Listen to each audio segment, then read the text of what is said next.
Adams Odomo, Chair of African Languages and Literature, University of Vienna in Austria, with his presentation entitled Corruption in West Africa, the Role of Linguistics and Literary Scholars. This was delivered on Tuesday, 24th of August 2021. And today, we have another fantastic scholar, Professor Yakubu Ochefu, who is here to take us through the voyage of blended learning models. That's his area of expertise. I humbly invite the Vice-Chancellor to give his opening remarks. Vice-Chancellor.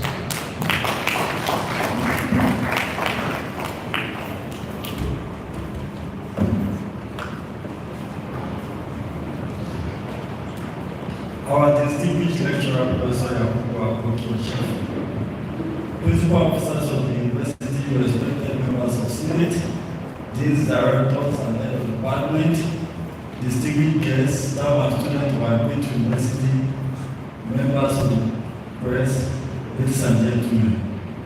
Let me start by apologizing for starting behind schedule. We received a tip from MUC that came to accredit our College of Health Sciences. So they are taking us to how to receive them. We spent over close to 1 hour. I'm sorry. It is with great pleasure that I welcome you all to the 11th lecture in the Distinguished Public Series of Federal University Lokoja. Today's event is not only a platform for academic exchange, but also a reflection of our collective commitment to fostering international intellectual growth and providing solutions to the challenges facing education in contemporary society. Our theme for today's lecture, blended learning models, combining traditional and digital approaches for holistic education, will not have been more timely as the world continues to evolve so much our approaches to education. The rapid integration of technology into all facets of human life, including education, compels us to rethink our strategies in delivering quality education that meets the demand of the 21st century. We are honored to have Professor Yakubu Aboki Ochefu, a seasoned scholar, former Vice-Chancellor, and immediate Past Secretary of the Committee of Vice-Chancellor of Nigerian University, to guide us through his critical discourse. His expertise and breadth of experience in higher education make him eminently qualified to deliver this lecture. Apart from that, on a personal note, he has been a boss to me. He was our president of the Society of Nigeria. We will think that he's in technology or in computer. He's an economic historian. He's even more at home with computer, with ICT, than even in history. And that will explain the success in all the areas he has served. First as a Vice-Chancellor, first as a Deputy Vice-Chancellor at Benue State University, where Benue State University was established. Then as the Vice-Chancellor, then as the Secretary to Secretary General of the Nigerian Committee of Vice-Chancellor. And on the personal note, I want to formally acknowledge his assistance when I began to struggle to become the Vice-Chancellor of this university. I had to be invited into his office, sat me down with other colleagues. I was doing an interview. It was an interview before an interview. It was after the interview. Yeah. After the interview, I said, do you think I can make it? He said, go and try your best. And I think you should be held responsible for any of my shortcomings today. The concept of blended learning, which combines the strength of traditional face-to-face instruction with the flexibility and accessibility of digital learning tools, is increasingly recognized as a transformative approach to education. In a rapidly changing world, where technology has become an integral part of human interaction, our traditional methods of teaching must adapt. The COVID-19 pandemic has particularly highlighted the the need for universities to develop resilient learning models that leverage technology without losing the invaluable personal touch of physical classroom instructions. Blended learning offers an opportunity to bridge the gap between tradition and innovation. It fosters critical thinking, inclusivity, and collaboration skills that are essential for producing well-rounded graduates who can thrive in an increasingly complex world. As a forward-thinking institution, Federal University Lokoja is committed to adopting innovative approaches that will position us as a leader in higher education in Nigeria and beyond. And I also want to say we just came back from the first convocation ceremony of Thomas University, where our own Francisca has turned the university around, and most of the things that we are talking today have been adopted in Thomas University. I encourage those stakeholders, academic, policymakers, students, and general public to embrace the paradigm, this paradigm shift. Let us collectively work towards creating an education system that prepares our students for the dynamic world of the future, while remaining rooted in the timeless value of excellence, integrity, and innovation. Let me express my profound gratitude to Professor Yakubu Aboki Ochefu for accepting our invitation to deliver this lecture. His insight and perspective will no doubt leave a lasting impact on our journey towards education's excellence. Let me take a moment to appreciate the effort of the Director of the Directorate of E-learning, Professor Wukari, whose dedication has been instrumental in facilitating this event. Please join me in applauding his contribution. To all attendees, thank you for making time to participate in this important event. Your presence underscores the significance of this lecture series in advancing knowledge and fostering intellectual discourse. As we listen to Professor Ochefu's lecture, I urge everyone to engage actively, ask questions, and reflect on the possibilities of blended learning in transforming our educational landscape. Together, we can shape the future of education in Nigeria and beyond. And on the lighter note, before I say thank you, I also want to say one or two things I think to put on the starting point. Professor Yakubu Ochefu is a man of history. And for those of us who go to Mami Market today, the Mami Market you have in all military institutions. The market is named after the mother. The mother is the father was the first military governor of the Central State, and he told me the story that they went on a military assignment in Cameroon. The mother was a specialist in doing cooking, and that immediately the father left for the military assignment. The commanding officer there now asked the mother to stop selling of canoe in that area. So upon her plea, they now asked the woman to move out of the barrack to an outside because of flies, so that she can start a new business again.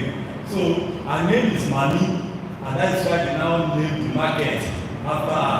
So that's why it is called Mami Market, even up to today. I don't even know whether our military officers, whether they know this history. Another story we told me because it's always cracking joke.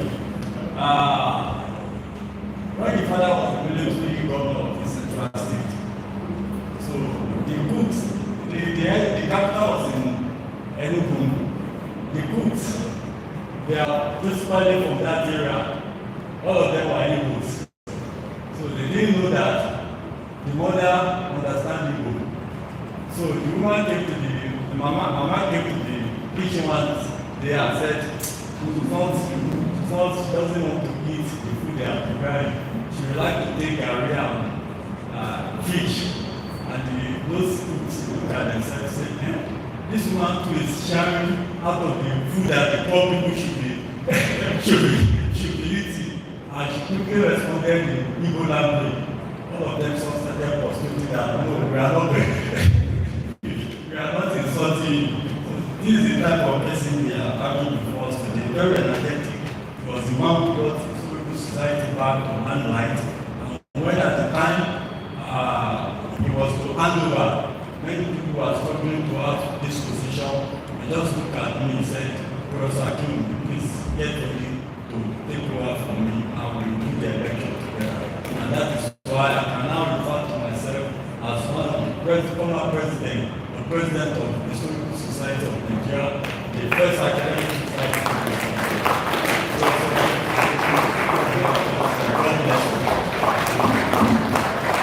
You can make the ovation louder for the Vice-Chancellor, ladies and gentlemen.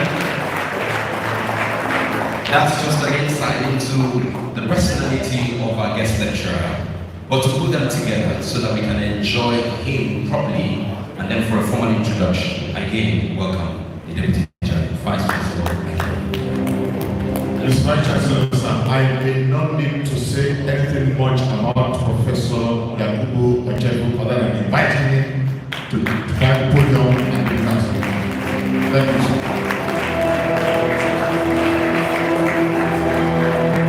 Thank you very much. Thank you. Please keep clapping for Professor Ochefu. Thank you very much.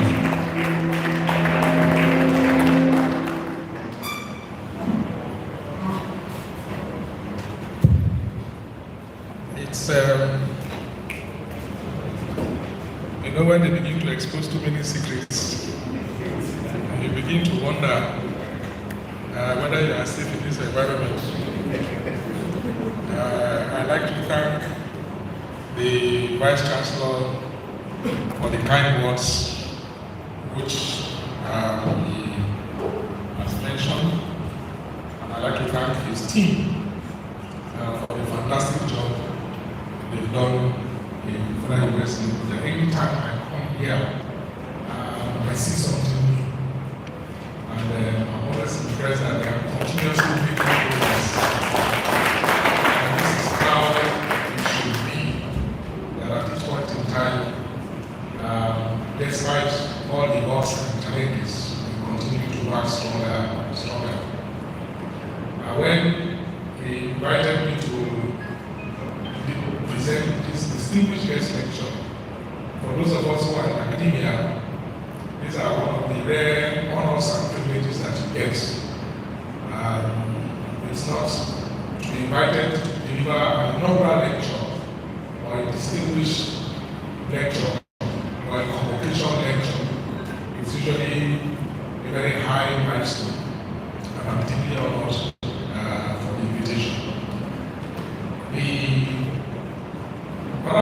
Working with my friend Professor Wukari to turn around his ICT facilities. I then asked, why doesn't he have a distance learning center? And that was a bad question to ask. Because he turned around and said, well, I don't have one, and I'm going to help you put one together. I helped develop the distance learning policy for the State University. And I know that my own Vice-Chancellor at the State University was overhearing our conversation spiritually.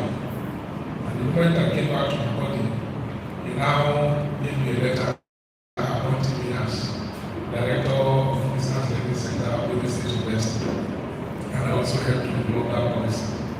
Thankfully, I did not have to face the challenges that the Prof is facing in midwifing an e-learning facility, because within 6 months of that assignment, I was given a bigger assignment and I ran away from my body to Abuja. But I'm always very happy to talk about this because it is the direction in which all of us are going. I have a short presentation which I will run through very quickly. Look at blended learning in the context of Education 4.0. Look what we have tried to do in Nigeria with us for a very long time. Some people think that it's something new that we're talking about. It's been around for a very long time. People have always learned through open and flexible means. It's not just the classroom that we learn. And I try to give the analogy of Jesus Christ on the Sermon on the Mount, where he sat down and was basically teaching philosophies of life. So, open type of education has been with us for a very long time. And part of the challenge we currently face is how to distinguish from the philosophical and contextual perspective between pedagogy that is aimed at teaching of young people to andragogy, which is directed at adult learners. At times we seem to forget that the university environment that we operate, everybody that we teach is an adult. Technically speaking, we are expected to be 18 years and above to be in the university. And so, we are not in the business of teaching children. Pedagogy is a educational method that has to do with teaching children where the learners are dependent on the decision of the teacher, where the learners have very few life experiences to share, where their learning needs are dictated by the teacher and his notebooks, where the subject and content are centered, and of course the motivation is specifically wired. Whereas in an androgynous setting, the students themselves are capable of being directed. Most of them come to the university with a lot of life experiences. I mean, somebody who is 18 years old, you'll be amazed with the incredible experience that he or she will impart. And the learning needs is usually closely related to social roles. The learning methodology is problem-centered, and of course the motivation is also different. Contextually, you also have pedagogy as an integral element of androgynous learning, and which is basically the principle in the fostering of an education environment that promotes autonomy, critical thinking, and proactive approaches to learning. And a number of principles underpin pedagogy, which can be summarized in terms of the learner agency, the self-efficacy and capability, the meta-cognition and reflection, the non-linear learning, and learning how to learn. This is very key because most of the technologies that are with us today are anchored on the fact that we need to relearn new skills in order to learn new knowledge. We are in the age of Education 4.0, and Education 4.0 has been disrupting the traditional education methods that we all grew up with. In fact, the disruption that started about 100 years ago picked up progressively in the last 40 years in the context of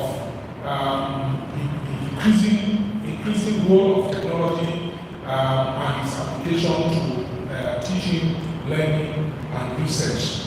So we've also seen that the wider world is driven by Industry 4.0, and the demands of that industry is impacting the way we teach. So the people who absorb our products, I recall I was in a conference in Mauritius, and one of the facilitators was saying that our major stakeholder, we professors often confuse them to be the students. And the students are not our major stakeholders. That our major stakeholders are employers of the students. And more often than not, we don't talk to the people who employ the students that we train. And because of that, there's disconnect in terms of what we teach the students and what the industry demands. And it has become very clear in the context of Education 4.0 that this gap in terms of what the industry requires of the student who is a graduate of geography is more often times different from what the curriculum that we teach within the university system. Competency-based education has become the norm as far as education 4.0 is concerned. Collaboration and cooperation has also become the norm as far as education 4.0 is concerned. Interdisciplinary, transdisciplinary, and polymer-based education that integrates knowledge from diverse fields to create holistic learning experiences and addresses complex global challenges has also become part of the new normal for educational higher education delivery. So we now talk about educational scaffolding rather than educational silos. So you have a very in history. Does that confine you to everything within the context of history? What education 4.0 is saying that if you can build your capacity, you can apply that knowledge you got from a BA degree in history to practically every field that you are interested in. And I experimented it at my own individual level when I started interrogating how to use DNA evidence to interpret intergroup relations. So the Nube say they come from Ghana, and also historians. So are we able to take, and we know from biology that mitochondrial DNA traces your maternal relationships across time and space. So if the Nube say their father or their mother is from Ghana, where we should be able to take the Y chromosome DNA or mitochondrial DNA and do an analysis and see whether there's any competency rates. And if such a competency rates exist, then we can use DNA evidence to validate historical oral traditions. So a historian can end up in the biology lab because of the type of scaffolding context is concerned, driven by technology and and of course, there's a shift towards active learning pedagogies such as project-based learning, gamification, and hands-on experience to replace passive learning, fostering critical thinking, problem solving, and innovative skills. Education 4.0, like I said, fundamentally challenges traditional education models. So the conventional classroom setting to changing roles of teachers, administrators, and educational institutions, it is practically doing ways to much of what we have been doing for the past 100 years in terms of educational delivery. But here is the good news. Part of that destructive trail does not remove the teacher or the lecturer from the scene as far as the education delivery is concerned. Part of that destruction still gives you more responsibilities and enables you to address more audiences and reach out to more people as far as your role as a facilitator is concerned. So on the one hand, it is breaking down some of the things that we have been doing for the past 100 years. On the other hand, it is giving us a lot more responsibilities that we can deal with. In fact, it is democratizing learning. Anyone with the internet access to acquire internet access can acquire knowledge and skills, challenging our traditional hierarchies and educational monopolies. In other words, rather than, this lecture is being streamed. So if you are in any part of the world, you can actually be part of this lecture series. 40 years ago, that was not possible. You have to come here physically to be part of this lecture. So in an environment, an educational environment where you can reach hundreds of thousands of people compared to 40 people sitting in your class, we have to see it as tremendous progress as far as our educational setting is concerned. So in this what they call it, chart, you see 20th century education models, how it is organized with the teacher at the center of the education. The teacher knows the mindset of the teacher is the best. The attention span of the students is tailored. And of course, the educational tactics is also okay. Compared to what I was explaining to the first century education, whereby the teacher is a student-centered learning, and the teacher is a coach or facilitator. And the mindset that we are asking our students to have is an exploratory mindset, and not just to read, to remember, write exams and pass, and then end up in the world that they cannot apply what they have gained. We are also interested in understanding that the generation that are now our students, the Gen Zs and the Gen Alphas, who will start coming to university, who become of university age by 2025, are radically different from the ones that we have been teaching in the past. Because some of the characteristics they possess cut across the entire world. So we refer to them as a global generation. They are digital natives who were born right in the midst of technology and in the internet. And so they are all very tech savvy. We have seen videos whereby you give a 2-3-year-old child a mobile phone and he begins to operate it as if it came with him from the mother's womb. We also know that they are also very short on attention span. They don't have patience to sit in one place for 3-4 hours listening to somebody talk. They don't have that type of patience. They're also very bold and knowledgeable. Some of the things that they do, some of the exploration that they take place, some of the mixtures that they like to make, we'll discuss that later when we talk to aspects of our food culture. You go onto the internet and you are seeing all manner of foods coming out of products that never invented were edible. The other day I stumbled on flour made from cabbage. And I'm like, where did somebody sit down to conjure that you can actually make swallow from cabbage? You know, but it's there in the market and it's supposed to be very nutritious. So they are very bold, very knowledgeable, very adventurous. And of course, we also know that they are very celebrity driven. So it is important that our intake, people that we are teaching, we also understand them. So that we don't have a situation whereby we are talking to somebody who has lost completely. When we went to school, between our lecture notes, between the library, and the few books that we were able to have, was all the information that we were able to learn. But the generation these days have gone far beyond that in terms of access to information. In fact, to information that you, the instructor, may not even have. And so they are testing your competence, as it were, to know whether you know your subject matter or whether you're up to date as far as this knowledge and information is concerned. So let us quickly look at learning in Nigeria and see how we have navigated the whole process. And like I said, it is not as if it is something new, it's something that we have been doing.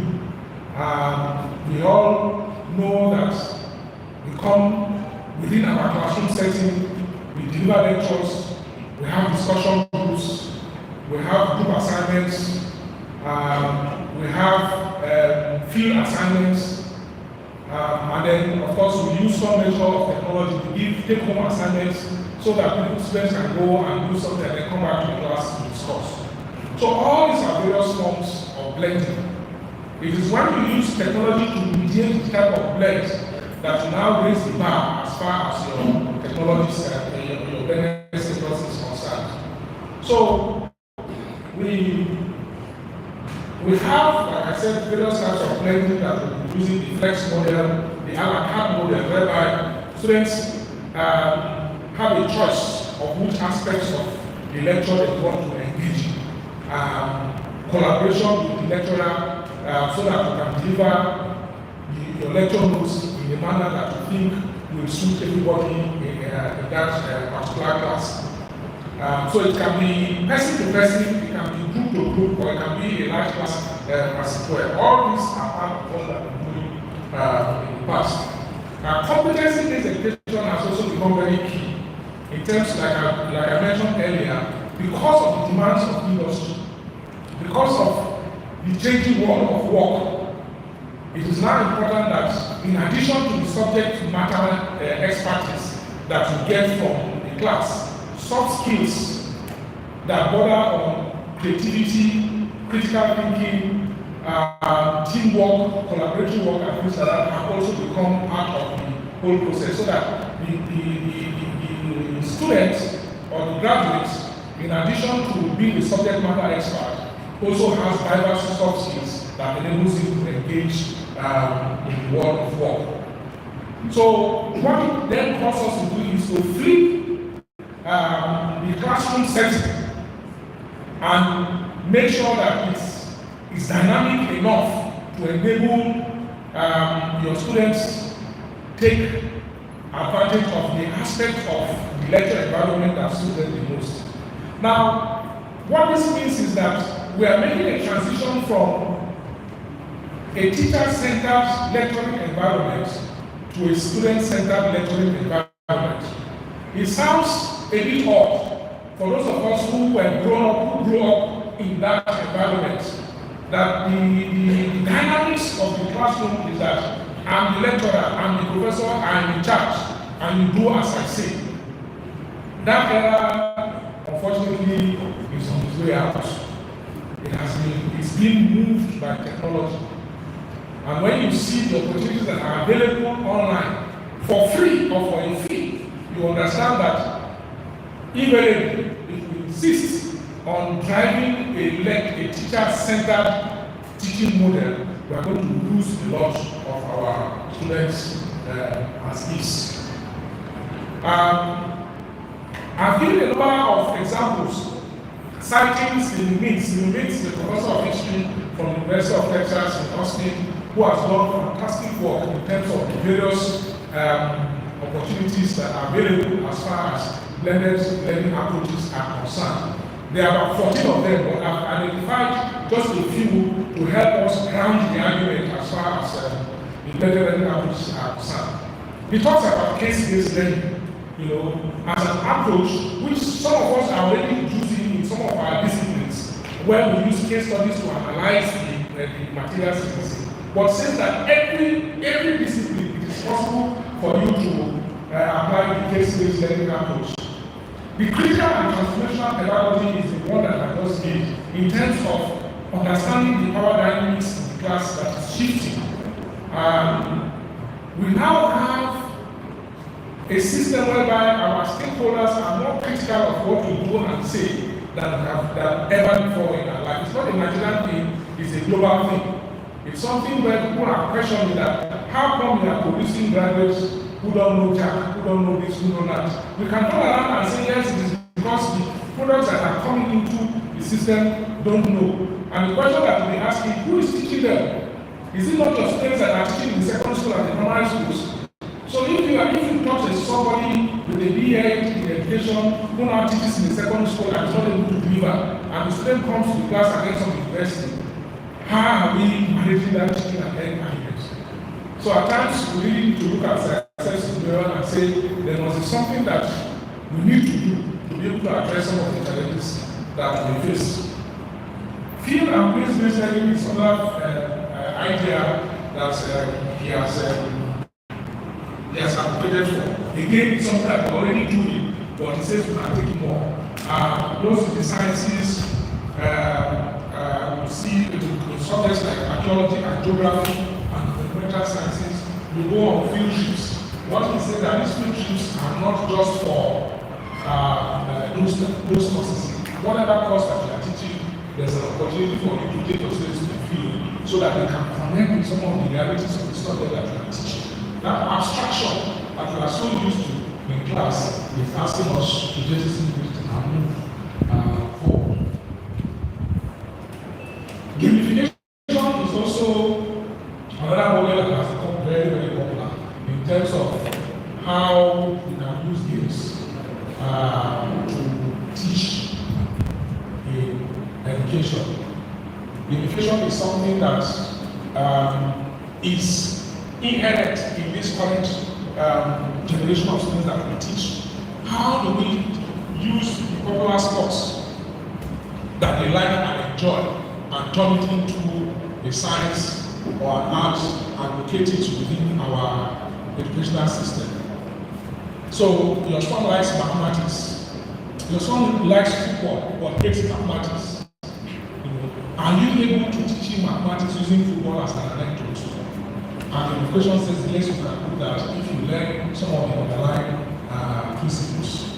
Immersive learning involves the use of deep technology so that you can virtually create any environment, and put it out there for people to engage with. Research-based learning is also a very interesting outcome that says, look, from day one, as the student is stepping foot into university, you put it in that research environment. You don't wait until you get to the level before you start teaching principles of research. From day one, you need to give them the right context to research so that you can get used to the entire research process. And then service learning and public scholarship. Past University in particular, the first university in Nigeria to increase the points that you get as an academic for community, for enrollers, for community service. You know when we apply for promotion, apart from our communications, you also say that no community service. And most of all, the community service that we do is at the level of being chairman of the Basade Development Association. But they are saying that beyond that, you must have an active community project that you are involved in with your students. And if that community project translates into something that has solved the problem in the community, the points that you get are actually not the 2 or 3 points that we put in our CV, but actually up to 10, 15 points as the case may be. So it is also something that has been advocated. Some of us are doing it, but many of us are not doing it. And then lastly is the new forms of assessments. And just because you cover the topic in class does not mean that the student learned it. And we know in every class that we teach, probably only about 20% will follow us from the beginning to the end. Only about 20% will follow us from the beginning to the end. The rest, some will be far ahead of us and many will be behind us. So when we assess students through an exam or a term paper, other modes of assessment can give us more valid and reliable measure of whether the students can demonstrate their mastery of particular knowledge and skills. And this includes authentic assessment that mimics professional practice, such as a policy brief, a funding proposal, or an environmental impact statement. Something that is not in abstraction, something that is right there in front of you that you can see whether you know this subject or you don't know this subject. It's like the type of thing we do at the level of revival, where you come and you sit in front of an audience and they ask you questions. If you did that research, you'll be able to answer some of the questions. If you don't know that research, then you'll be standing on one leg. Once they touch you small, you'll fall down and come out of that leg. So, the new forms of assessment has to be part of the conversation that we must have as we discuss learning approaches. So, Stephen Bates invites us as academic staff to embrace the role of a learning solution architect. Not just a lecturer or a teacher, but a learning solution architect who engineers experiences, activities, and assessments that bring all students to the outcomes that we collectively seek, which is for them to know their subject matter. It also invites us to treat undergraduates much as we treat graduate students as mentors, who are not only responsible for their students' cognitive growth, but as in their professional development.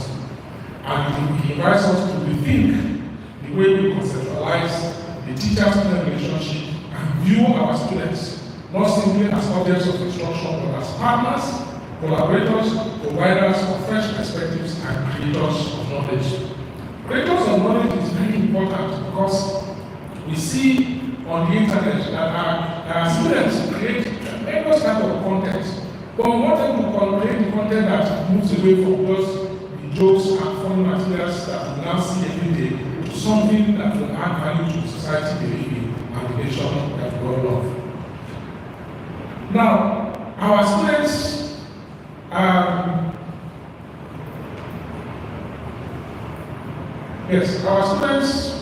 are emerging and engaging with technology, and it's very easy for us to assume that they know their technology.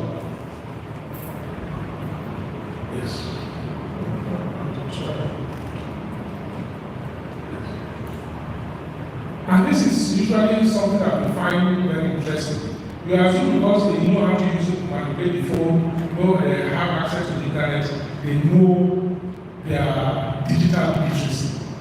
The research that we have done shows that less than 30% of the student population are actually digitally literate in the true sense of the word. Most of them know how to consume content, but they don't know how to create content that advances, in fact, any type of content whatsoever, or more important content that advances teaching and learning.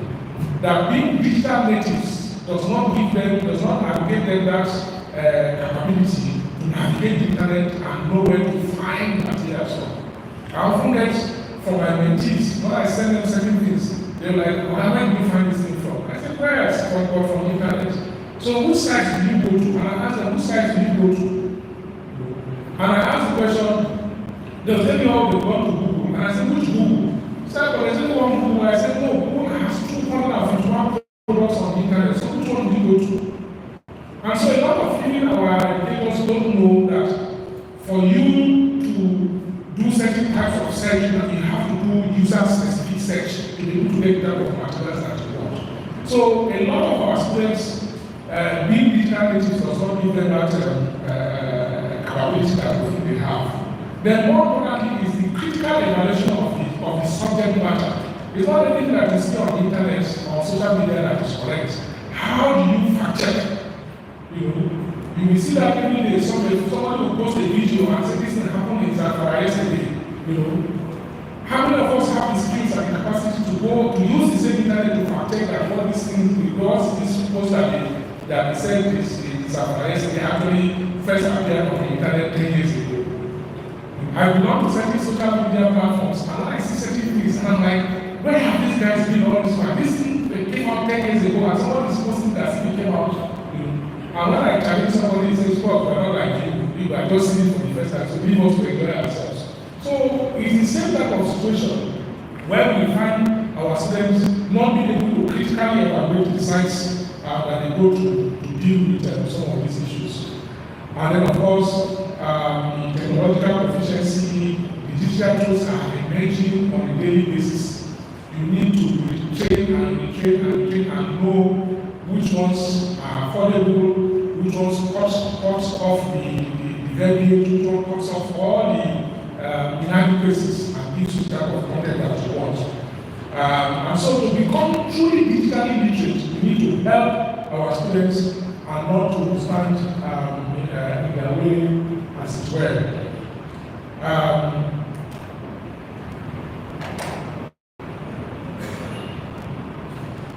Yeah, the personalized and remote learning has also become something that we need to think of very critically.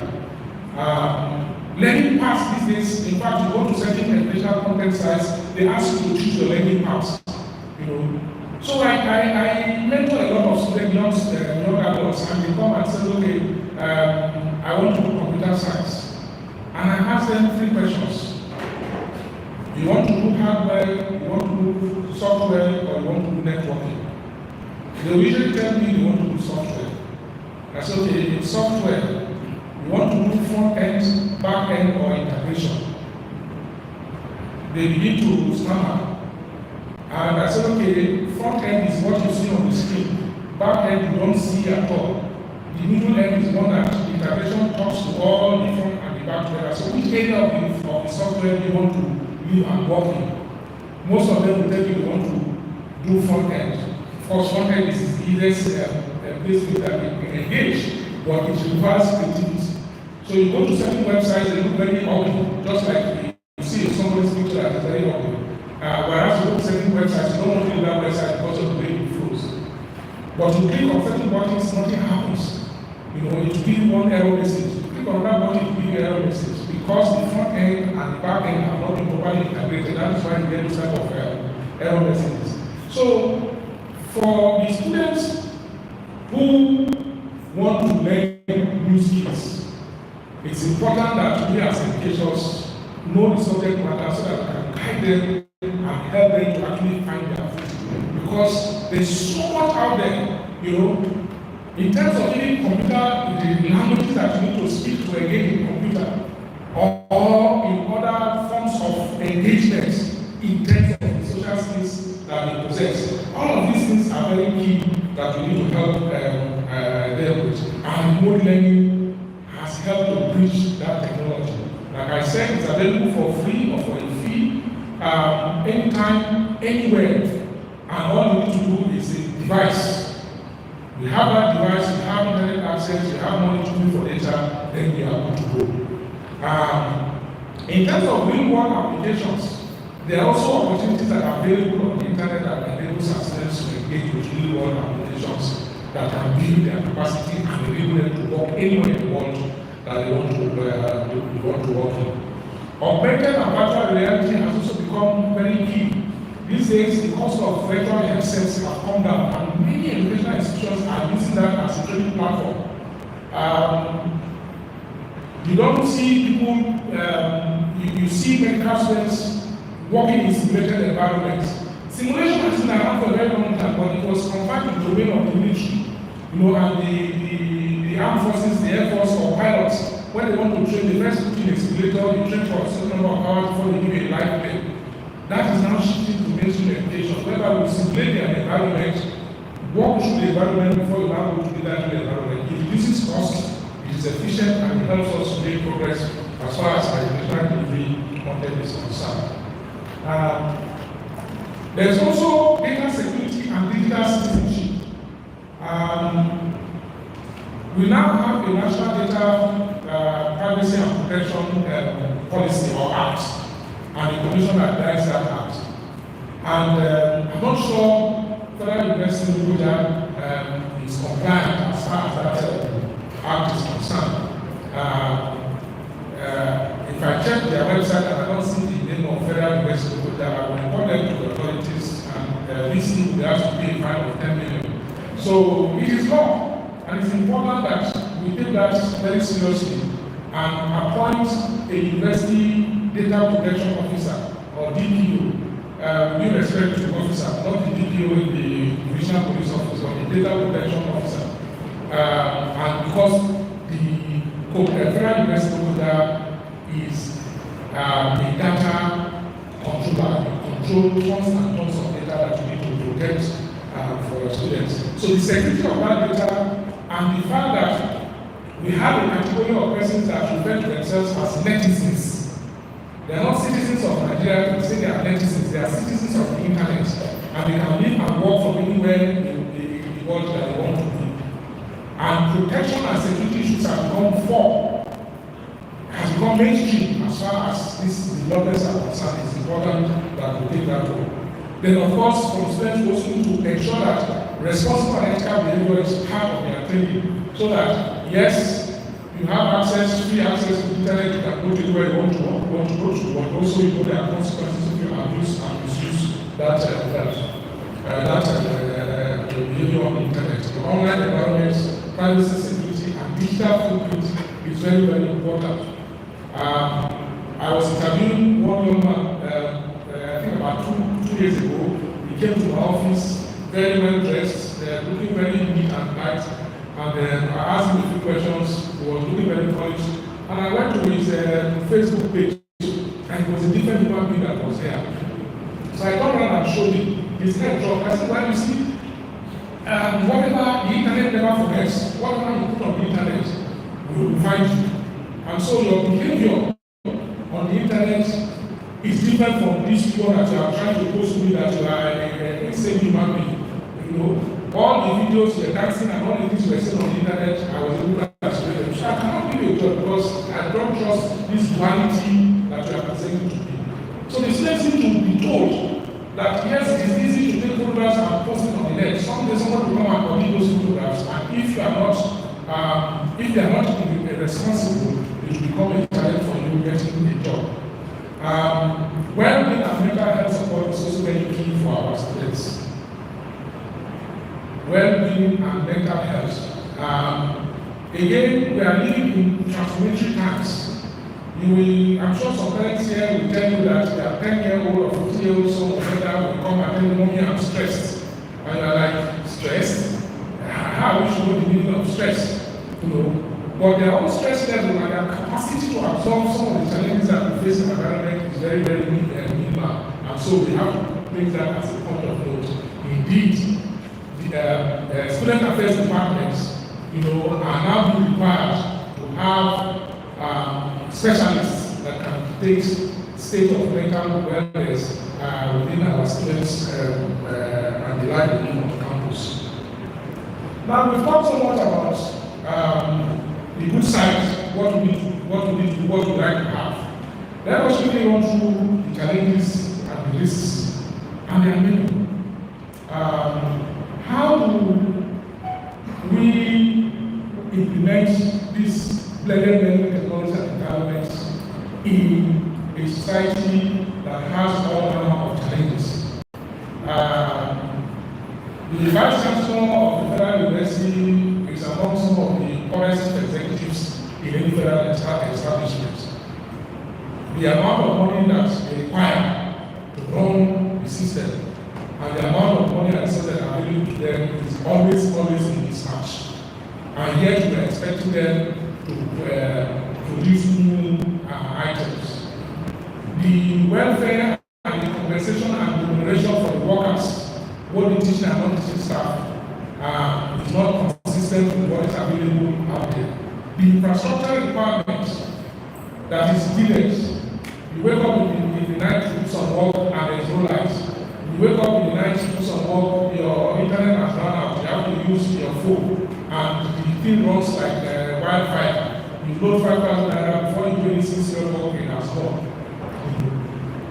While you are trying to do some work, the gunfire has erupted in your neighborhood, and everybody is camping to go that because there is a security threat in the neighborhood. And we can go on and on and on in this type of environment where can you pitch your case as far as meeting these requirements is concerned. Then we have the shortage of talent, the people who know how to maintain and manage these technology platforms to provide the blended learning environment we're talking about are in short supply. Those who know their onions will not work for salary because they can work in 10 different locations or 10 different projects and earn very good money in dollars. I know we have this conception that a lot of them are doing fraud on the internet, but I can tell you that a lot of them are earning legitimate incomes working remotely.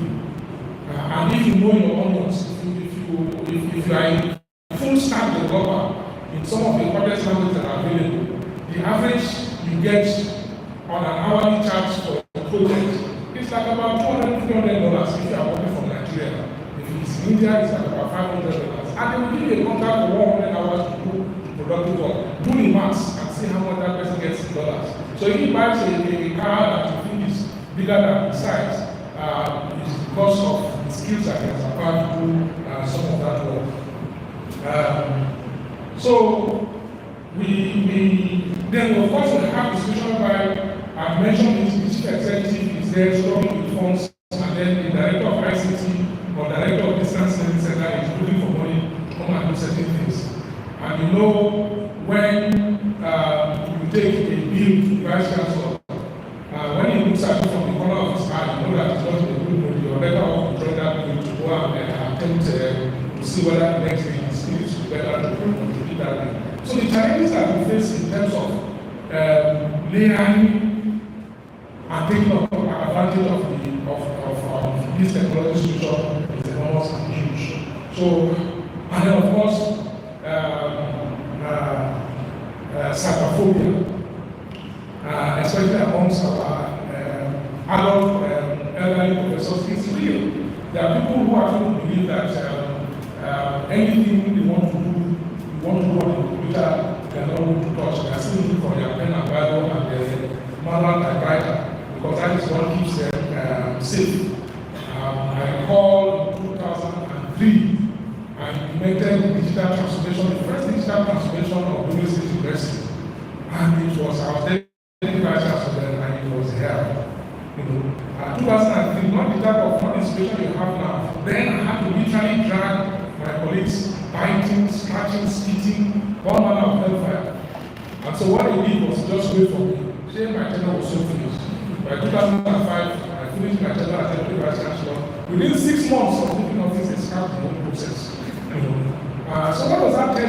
we have within the community people who are not comfortable with this cyber environment, and you need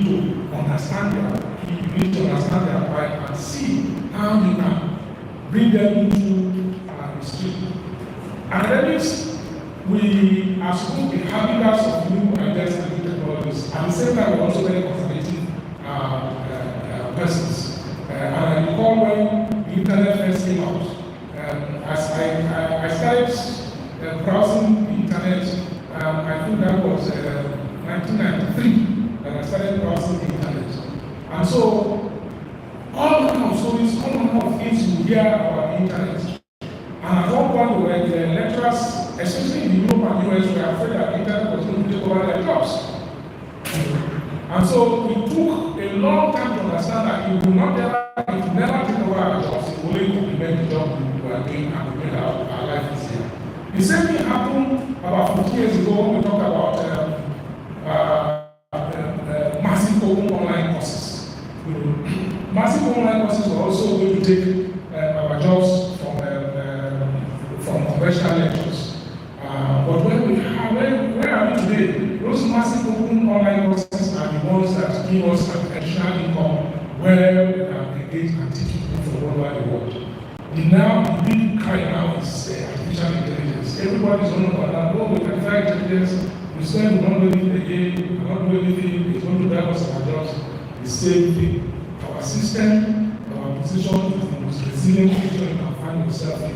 Nobody's going to take the artificial intelligence professor or robot that has been created still needs you to feed with particular content. Yes, it can generate its own content, but we know that the bottom line is that the role that we play as educators and creators of content, artificial content is something that's not going to go away anytime soon. Now, education 4.0 in Nigerian society 1.0, I just talked about it. No light, no water, no infrastructure, widespread poverty in the land with serious secretariat. And my response is that as educators, we must always take the lead in turning challenges into opportunities. We see it all around us today as creative elements have introduced new blends of foods, drink, fashion, music, dance, and agricultural inputs and transportation. But for COVID, you will not get anybody to attend a meeting virtually. The first virtual interview I did when I was recruiting for staff, when I was recruiting staff for Kwararafa University Wukari, I used what's the name of that software now? The one that came before Zoom. Skype. And interviewed a young man, a Cameroonian in London, to come and join me in Wukari. And then I interviewed someone who was in Wukari because from Wukari to Wukari, then it was about 30,000 naira to come and attend an interview. So he realized that I'm able to do this through technology. And he was pleasantly surprised when I said, yes, I can interview you on Skype. And he did come and work with me for 1 year before he moved on to other things. This was 2012. It took COVID to let us know that we can actually have virtual meetings. And now virtual meetings have become the norm. It took COVID to enable us to have paperless settings. Now we know that paperless settings is becoming the norm. So all around us, we see these things happening on a daily basis. And so, yes, there's no light, there's no water, there's no infrastructure. But if we're able to convert all of these challenges into opportunities, we can make progress. And I say that support is available if you know where to seek. In the past 5 years, Federal Government of Nigerian agencies have prioritized digital services using a plethora of initiatives. Federal Ministry of Education and its agency led fund, communications and digital economy, Nigerian Communications Commission, Rural Education Agency, they are all having projects. If you know where to go and who to go to, you will get access. World Bank, the ICT for Technology Development Fund, developing PPP Classic, interoperable Euro portal, and of course ICT Works, all have any day I go there, you see all kind of opportunities. What the university is to do is to put together a crack team, a team that that we sit down and interrogate these opportunities and latch on to one of them to be able to deliver the goals that is required. I've been working with them from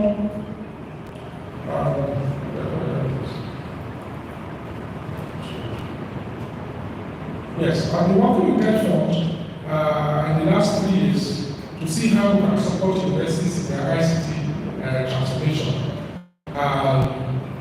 What TEFON has provided in the last years is open access to one of the most sophisticated online learning platforms in the world, Blackboard.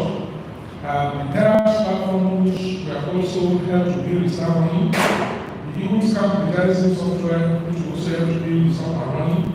FUL, which is one of the largest online learning repositories in the world, is now available to all institutions of Ireland that are TEFON platform. ICDL, the Beneficiary Identity Management Scheme, and zero rating of mobile internet access. This is one that I find it very hard to understand why students are not taking advantage of it. Because if you register on that platform, TEFON gives you 2 gig of data, I think every week or every month, I can't recall the place now, for free, as long as you are going to the additional content sites. So these opportunities, interventions are there, and this year we are just going through the ICT strategy plan of TEFON to ensure that a minimum of 20-25% of TEFON funding is development is devoted to digital transformation of our universities. Then there's also the devices are very expensive, you cannot afford them. Big companies like HP, Huawei, all the big giants have a facility called device as a service. And what it simply means is that rather than buying outright and put up a lot of money upfront, you can actually subscribe and pick up the device. Our students are already doing so. They have agreement with people who sell mobile phones. You pay small as they call it. So all the device as a service is a pay small model that universities can take advantage of and overhaul the entire ICT architecture without putting a lot of money upfront. So you run out of excuses when you say you don't have money, you don't have resources, you don't have facilities, of course, depending on who you are talking to and where you are going, you'll find answers to all of that. So let us do a big institutional self-check. I like to do this when I have this type of lectures, so that as an institution we know where we are in terms of some of these technologies that are available. Yes, we have the Federal University Lokoja website, which is very impressive, but we have moved beyond the regular websites.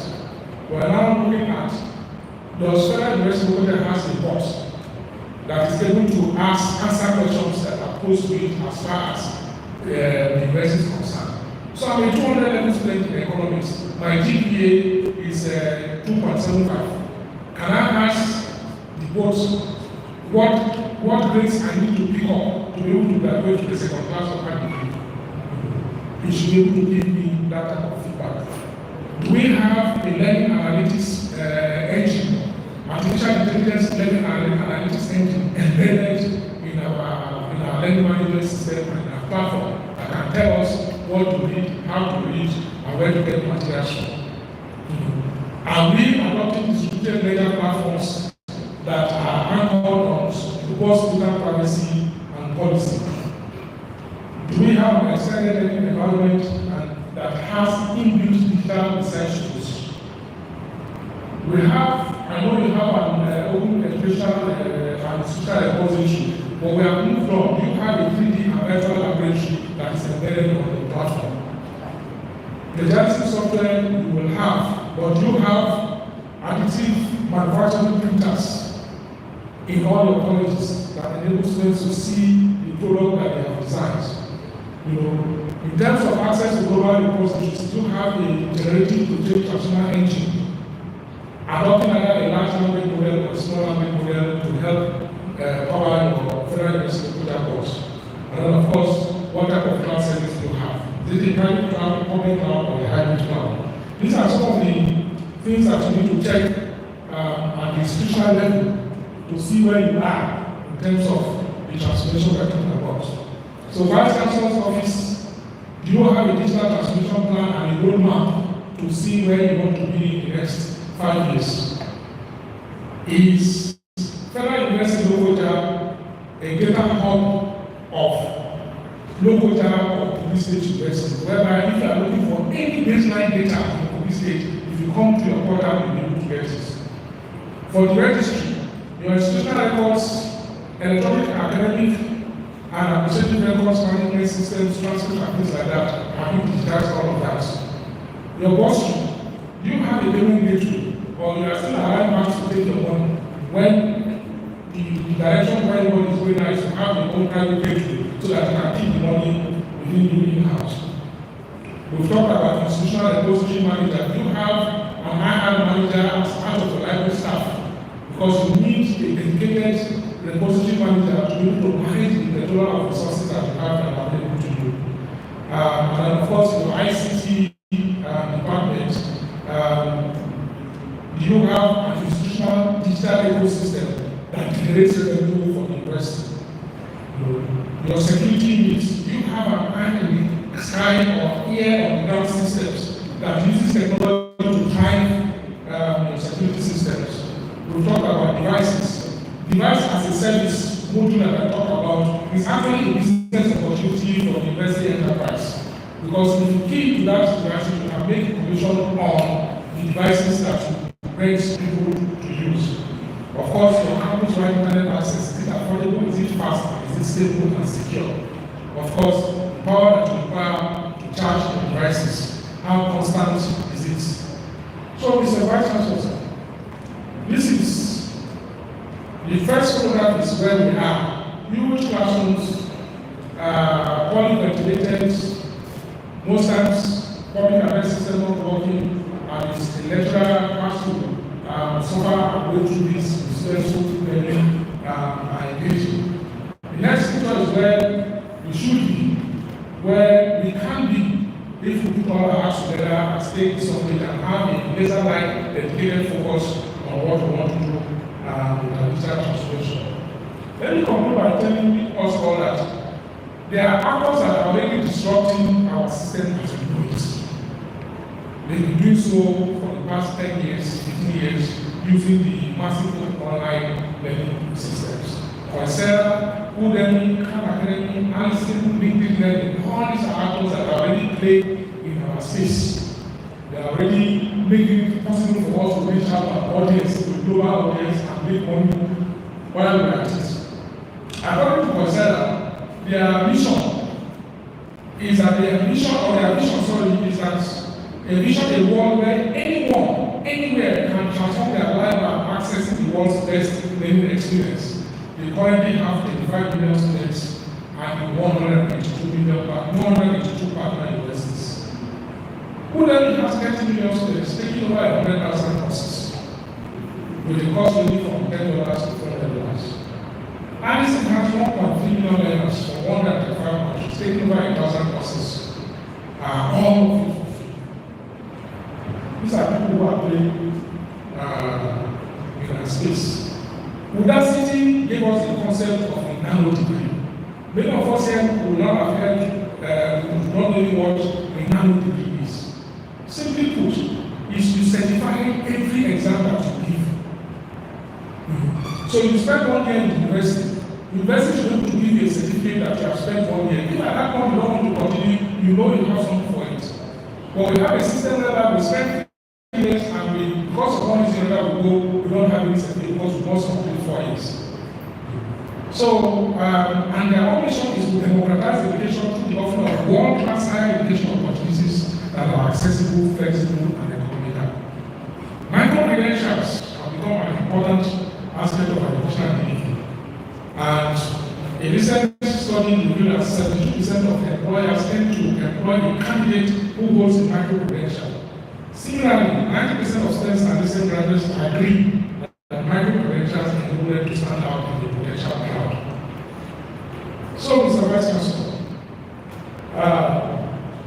Federal University Lokoja should look at some of these numbers and ask themselves some questions.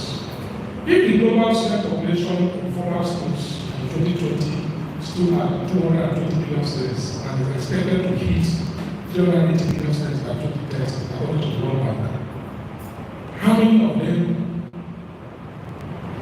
Federal University Lokoja. The global higher education market is estimated at $736 billion as of 2023, compounded to grow at a rate of 12% from 2024 to 2030. How much of that can Federal University Lokoja attract? In 2021, the soft skills training market was valued at $25.9 billion. By 2030, it's projected to grow to $67.9 billion, also with a compounded annual growth rate of 12.5%. How can Federal University Lokoja play in that space?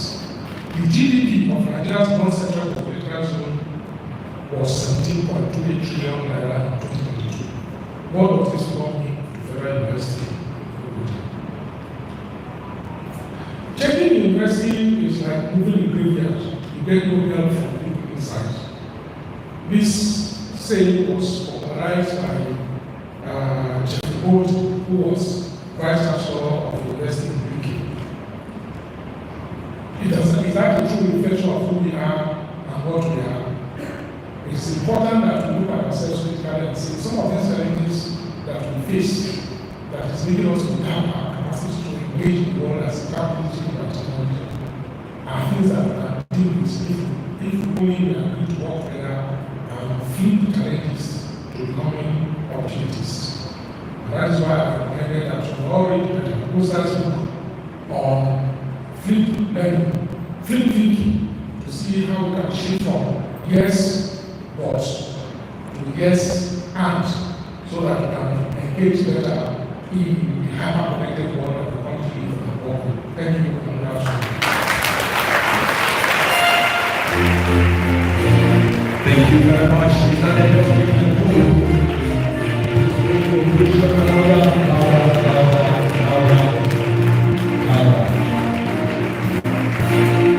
Thank you very much. Thank you. Of course, we weren't expecting less, but let the devices start ready come forward to the microphone. Thank you very much. Professor Ochefu has spent quality parts of his life in researching and discussing disruptive technologies. Having heard from him, I would want to yield the floor for contributions, comments, observations, questions. And as you so wish, you raise your hand, identify yourself, and I will invite you. The Dean of Student Affairs, Professor Yakubu Please.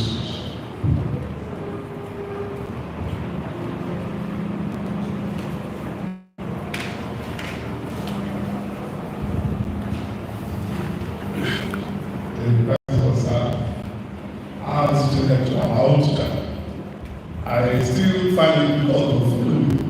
Not like I was following on my graduates. I was following apart. I want to ask just one or two questions. This has to do with students. You have educated us and lectured us on the need to take the mental health of our students vis-a-vis the stress they go through in the course of interacting with this ICT is serious. In our own cases in campus, where we have too many of our students living outside the campuses, the life they live there, we do not know much about because they are on their own. Even as much as we try to check what they do, we are not able to know much of this. And so I want to ask if there is a way out how we can track them to see a better way of addressing them and coaching them on how to reduce the mental stress as far as the use of ICT is concerned. Secondly, is the use of digital skills and the challenges of Yahoo practice. You have just educated us now that it is not everything we see them do that is Yahoo. Because the impression I have from this lecture is once a student is going around the end of the universities or a lecture starts, they do we are likely to call them the abnormals. Even the law enforcement agencies, the police will also do that. Because once they see them, oh, this student is a young person, people have that challenges every week. Last week we had one serious encounter as to the police. And how do we try to reconcile or create, see the difference between those ones who are actually using their digital skills to make a living from those who actually are involved in their own practice? Thank you, Prof. Thank you, Professor Ezra Nigeria.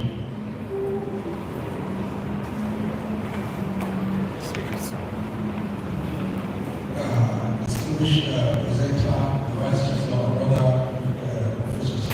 This is a very good and eye-opening presentation. I really have a question because it's like the federal government is thinking a lot of innovative things, but it's like it doesn't trickle down to the university systems who are supposed to learn more beneficial.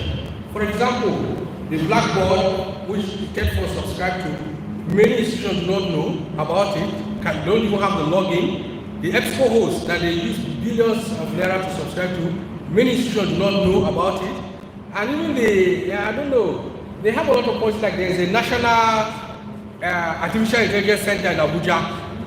We are not aware of it, or we are not, it's not brought to the knowledge of the scholars who are actually supposed to use. And for example, the Open Education Resource project they started, one of the things that they saw is that they initiate this project, but the users, it doesn't trickle down to the academics who are supposed to actually implement and use some of those things. So how can you maybe advise the government to re-strategize so that the actual users will be able to be aware and use this? We should be involved, the academics should be involved, and this is not just, it says there in Abuja. If not for some of your presentation today, most of us are not aware of this initiative that the government is doing. So there's a need for them to find a way of getting these things down across to the end users. Thank you, sir. Thank you, the Dean of Honor. Dean of Honor.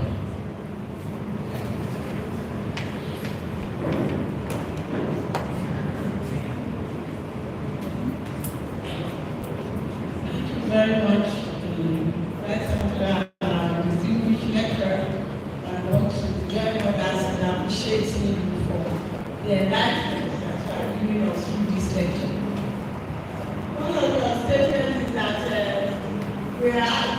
we should not look at the students as our stakeholders, but their employers. And I said, who are these employers? Because most of them are rich and a very low percentage actually get employed. And so we tend to be talking more about being self-employed, especially in agriculture. And there are so many assumptions. As good as this plight is, there are so many assumptions. The lecturers can only give what they know. And so if we want to go in this line, our attitude has to change. We have to train ourselves again through some of these workshops as you have suggested, and also through even the internet. But that takes a lot and requires that the lecturers to have to be committed in doing that. When the computer age came, some of us lecturers, no, we have to key this. As you have said something, no, this is for the other generation. But some of us feel that as long as God keeps us alive, we should be able to learn more each day concerning what can make us better lecturers in the university. And then a lot of assumption is in this plight of blending the learning models. In the most of the federal university, a high percentage of these students, their parents cannot even afford Android phones, not to talk of laptops. So how do we manage these ones? Yes, we can say the university can have centers where we have computers. How many do we have? Yes, we don't want to start giving excuse excuses for not being able to kill them. But let us face reality. Where we are now, we cannot run if we are not able to learn to crawl. So I think we also need to find a way to see if we can gradually start crawling and then walk and then be able to run. But if we say we want to run now, I hope we get the ideology I'm trying to do. That there are so many things that are drawing us that are there, just as we have highlighted the challenges. As much as we want to turn them to opportunities, we need to also say the reality now that it may take a little time longer than we are thinking of. And I don't know whether distinguished lecturer will want to help us out. A parent that cannot afford to pay maybe the tuition of 30,000 or maybe 50,000, they are now asking him to buy an Android phone of 80,000 for the child, or a laptop of over 200,000. It may not be too feasible.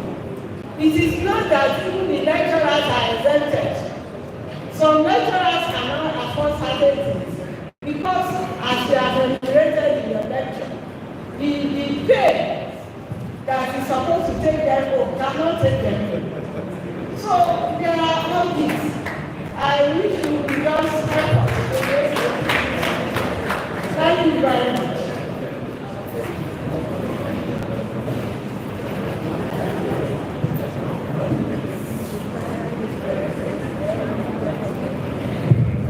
Thank you very much. The questions are very great. And I did observe that first.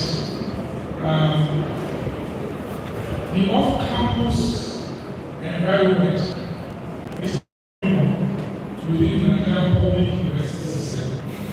As far back as the 1980s, Nigerian public universities are only able to accommodate 20% or less of their total student population. So off-campus setting has always been there. Except we graduated before 1985, the likelihood that we spend 1 or more years as an off-campus student is big. Up until 1985, 1990, it was only 100 level and 1 students that got off-campus condition. Now, the difference between off-campus then and off-campus now is that the students that we have are very utilitarian. They do a lot of odd jobs to keep body and soul together. They have a very high level of entrepreneurial spirit, and they move materials and resources back and forth. They also engage heavily in socializing activities. So you have to contextualize this reality in understanding where a lot of their stress comes from. As Vice-Chancellor of Kwararafa University, I have a situation whereby the students will be giving their money to come and pay school fees. And October, when we resume, normally coincides with the period that the Wukari market begins to sell. So my students will contribute money together. 3 or 4 of them will put their school fees together and hire a lorry load to take their yams from Wukari to Calabar to go and sell so that they can make some money. The profit they will pay back pay their school fees, and then they have to take their debts. It was difficult for me to be angry with that type of mindset. They were denying me my fundamental human rights to collect their school fees as I went. But at the same time, they were employing the entrepreneurial spirit that we were teaching them in class. So it was a catch-22 situation. So you have to understand that these are the type of stories that you have. And when the trailer now goes to Calabar and doesn't come back and they lose their money, you can understand the state of their stress. How are they now going to meet their parents, because when I stopped them from writing exams on ground that they did not pay their school fees, their parents will charge and say, no, I gave you money. It's at that point you ask, what did you do with the money that your father gave you? That they start saying that they bought melon and went to sell in Abuja and the car broke down and the melon was spoiled. So there are things to track them. It's not something that you can do because you are engaged in all manner of activities. What we advocate is monitoring so that you can see some of the early warning signs in terms of their attention to their academic responsibilities. Because these other responsibilities, these other engagements, take about 40% of their time. From when they close from school, they go and sell something in a shop, or make some things, make some clothes, make some shoes, and do all manner of things before they go home to do their regular social chores. So it is to look out for the early warning signs. When they begin to miss classes on a regular state, you know that their mental state has become a problem. What we refer to commonly as Yahoo boys is actually a misnomer of some sort. And like I said, the developers or the people who engage with technology, not just developers, even content creators, make the ones who are into legitimate earning activity are a lot more than the ones who are doing so for criminal tendencies. The ones who hack into people's accounts to defraud people and things like that are not in the majority, they are actually in the minority. And because of the environment where they are working from and the relative cost of naira to the dollar, because all remote work is paid in dollars. By the time somebody does a small project and is paid $5,000, for something that he has done in a week or two, and he's able to get that on a regular basis, the amount of resources these young people have, very talented young people, some of them are not even 18. In 2005, I hired a young man from Edo State, Jimmy. He had just finished secondary school and he was a gifted programmer using PHP. As at 2005, secondary school graduate, the work he was doing for us, I was paying him 250,000 naira a month.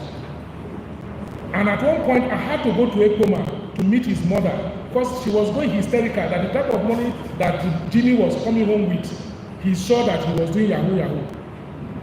So I had to go and explain to the mother that your son has a talent and he's earning this money legitimately, and I'm the one who is facilitating it for the pressure to come down in that homestead. So it is important for us to separate these two sets of characters. And the other point is that many of them are misguided. Many of them who have that type of talent are misguided. I recall about 3-4 years ago, there was one hacker armed with a mobile phone, with a smartphone, that was wanted by 7 security agencies. The police were looking for him, the DSS were looking for him, ICPs were looking for him, JAMB was looking for him, NYC was looking for him, because his own stock in trade was to facilitate registration in all these platforms. So he will hack into NYC website so that it can be posted to wherever you want to go to. He will hack into JAMB website to determine which course you want to get. He will hack into the university website to pay school fees and generate receipts. And he was doing it for fun. He was not collecting any serious money. So he let his guard down. We started tracking him from Makurdi. He had gone and done an operation in Makurdi, and we were tracking him and got to Mararaba and he disappeared. Luckily for us, he had to put on his phone, and we now were able to track him. And once we arrested him, the first thing the policeman did was to give him one hot slap. And we said, this type of people, you don't slap them. What this boy has done, what is in his head is what we need to extract.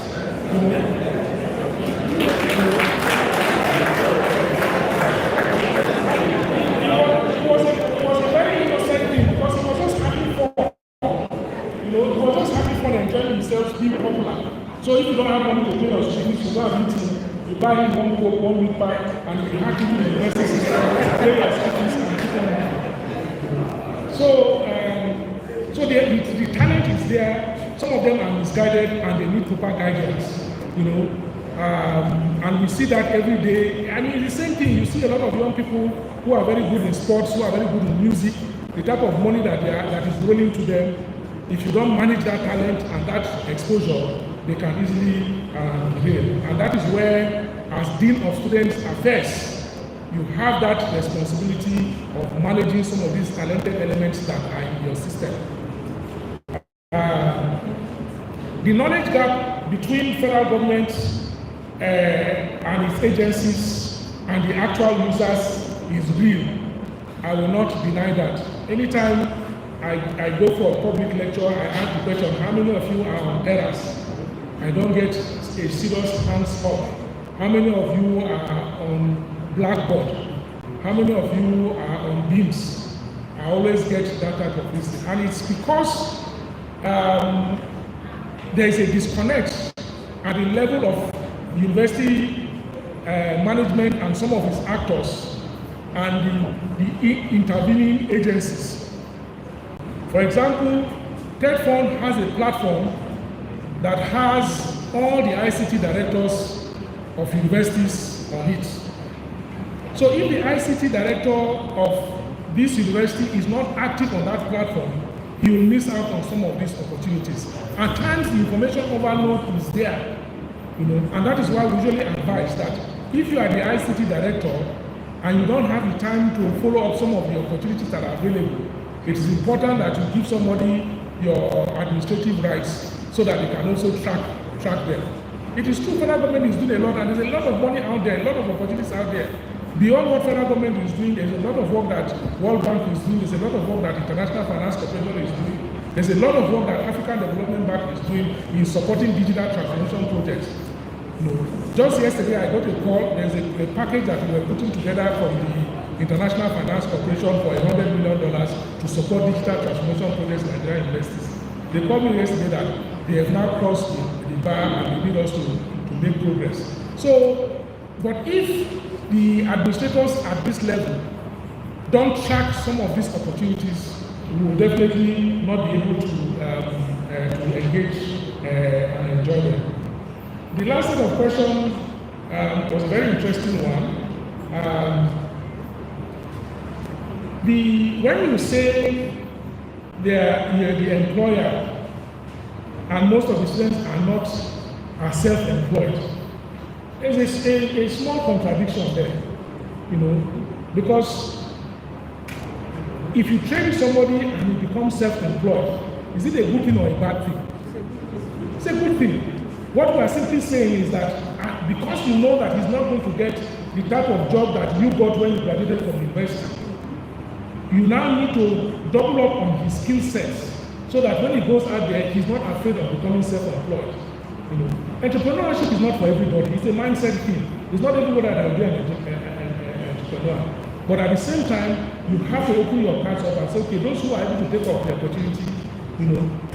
At times, there's a student that employs his fellow students, and they quickly find faults with their fellow students. They might have graduated from the same class, you know, and you, the entrepreneur, have started the business and you are doing certain things, and you employ your classmate to come and help you do something. You quickly find faults in what he's doing. So it is important that we know this, that we are training students to be self-employed. We are training students to work with their fellow students who are entrepreneurs, and then we are also training them to work for non-governmental organizations, for community development agencies, and of course for the world of industry as it were. So it's important that we understand this and know how to engage as part of the curriculum change that we're talking about. Yes, I had already mentioned that cyberphobia is real. There are a lot of our colleagues who touch their devices.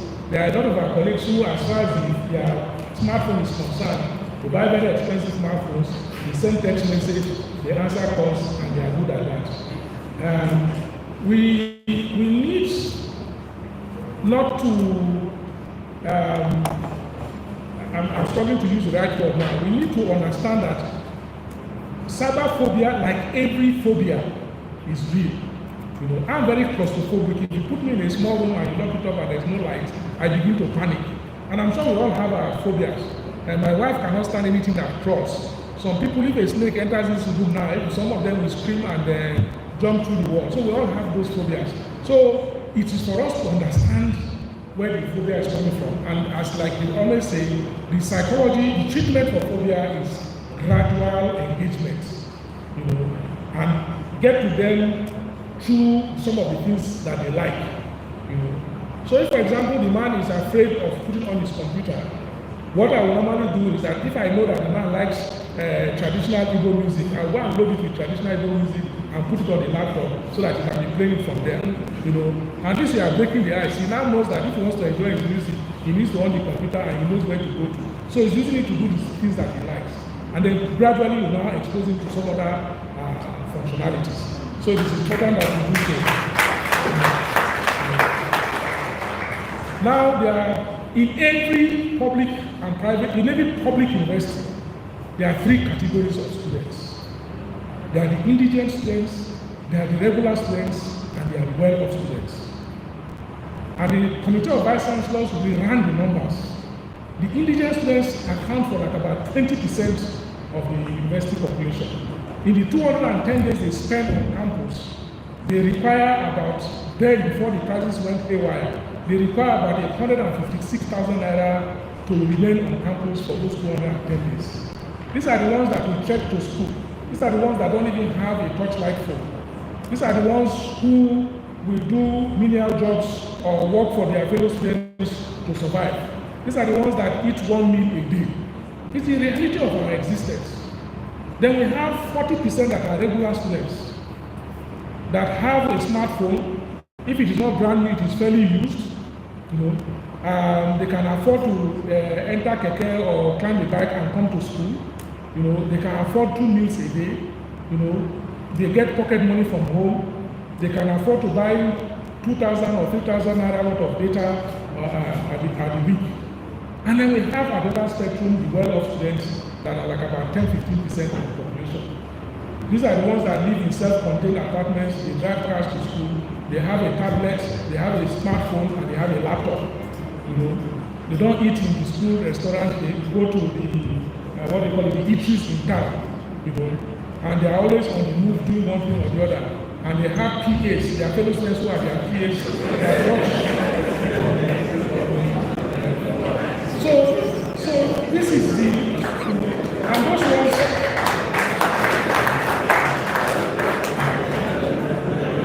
so when you talk about a setting where we want everybody to crawl before they run, the point I'm trying to make is that in the same environment that people are already running 100 meters, and there are those who are already crawling. And so we need to, what we do when you have that type of situation, let us look at the indigent students that are 20% of the population. How can we help them to reach where they are? Among the lecturers, it's the same thing. There are some lecturers who are sitting on millions of dollars worth of grants.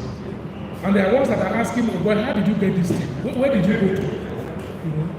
It's the same thing. You have a PhD, I have a PhD. I'm accessing grants from international organizations. They are sending me tickets to go and present lectures from all over the whole place. You know, my papers are flying all over the whole place. I'm being invited to give lectures here and there. You know, and we have colleagues in the department who, outside that department, not even the next department or the faculty, if you call their name, nobody knows them. We need to be brutally frank and honest with ourselves. How did we reach this type of situation? So people are running, people are crawling, and all the management of the university needs to do is to help those who are crawling, not to say we should carry a while to allow everybody to go together. It's never going to happen. There are people who are always going to be ahead, and there are people who are going to be behind. And what we can do as a society is to help those behind so that we can move on. So, thank you. Thank you very much. Thank you, sir. Thank you very much, sir. Mr. Vice-Chancellor, Professor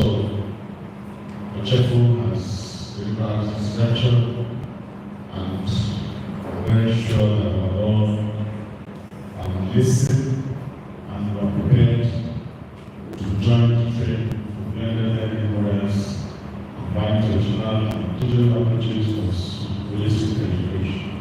I would like to invite you, sir, to come forward and do a traditional courtesy that we are used to, representing and giving an appreciation for his time. Thank you very much, sir.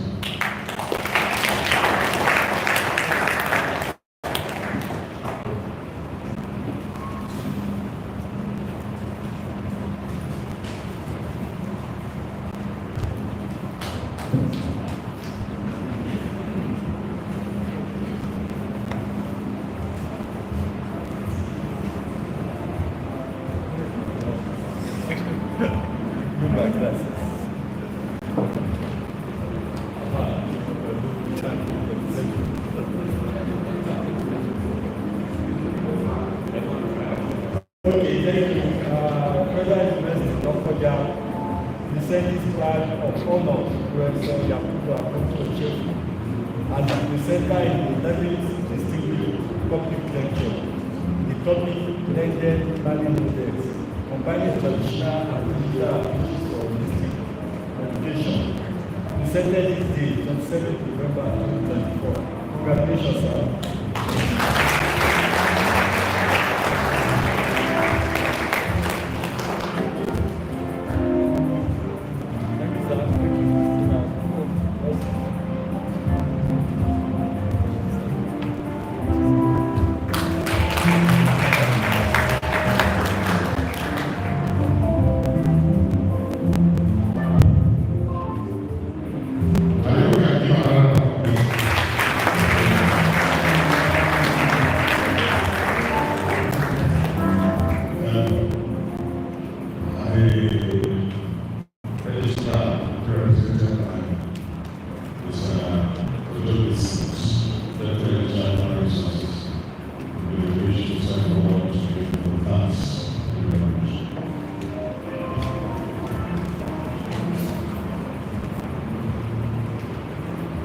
Vice-Chancellor, sir,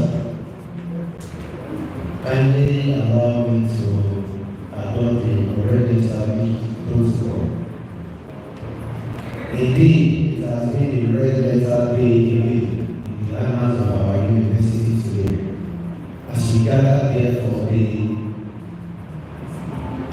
11th distinguished public election, delivered by a renowned academics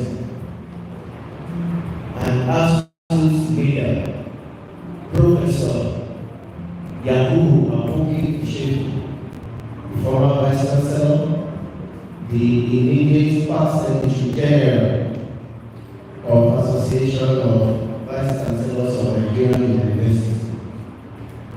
A man whose name is synonymous with innovation, leadership, and academic excellence. Sir, we thank you for your thought-provoking lecture. We appreciate you. And we appreciate the clarity, the passion, and the depth in which you dealt with the subject. The way you digress and the way you bring to let us know the digital revolution and how it can be combined with the traditional method of teaching has really left an indelible mark in our minds and hearts here today. We appreciate you for that, sir. Thank you very much. And we hope to see you again in our beautiful campus. I will also use this opportunity to thank our new Vice-Chancellor for visionary leadership and to his entire management team for this kind of gathering, which is an academic innovation and excellence. We thank the Deputy Vice-Chancellor of Academics, who is the chairman of this organization, for bringing a man caliber of Professor Ochefu to deliver this lecture. We thank all our deans, our directors, professors, head of departments and units. We thank you for being part of this program. We thank you for your contribution. And to all our invited guests, thank you for creating time to be with us. And to the entire staff and students of our university who are here, your presence here today is highly acknowledged. And to all those who have contributed in one way or the other for the success of this program, those who are working behind the scenes and those that can visibly see them, we appreciate you and thank God Almighty for the success of this program. Once again, Professor, I'd like to appreciate you. Thank you very much. Thank you very much, representative of Lucia. It's why we get ready to rise for the first group photograph of the national anthem. This is also to extend invitation to military, paramilitary, and other ministries within and outside the state to engage with the Directorate of E-learning. I think you now have an opportunity to see the comfort of your homes and offices to and meet the Federal University Lokoja. I thought you would just say that Thank you very much. I'd like to invite the Vice-Chancellor and distinguished government lecturer to come forward for a photograph. And as we follow by the officers, then the deans and directors, with our guests from Italy, and of course, the representation of the exhibition.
When your Vice-Chancellor will attend to you briefly. Deans and directors, after this group photograph, we start to take the national anthem and the university anthem, then you join the peace to the council chambers, while heads of departments and other invited guests are to meet in the Vice-Chancellor's committee room. Amen. Thank you very much. Please rise. Please rise for the national anthem and the university anthem. The national anthem, please.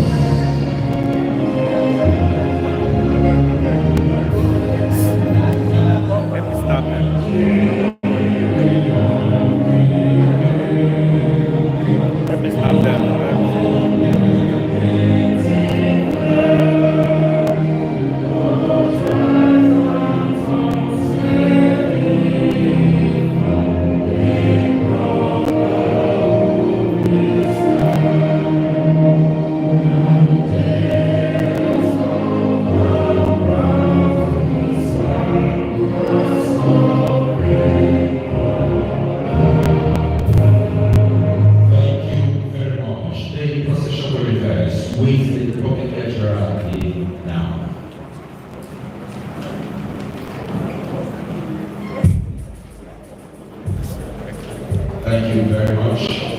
Please, all our very special guests, the military, the police commissioner, join the Vice-Chancellor with me, please, to the council chambers where you will attend to you briefly.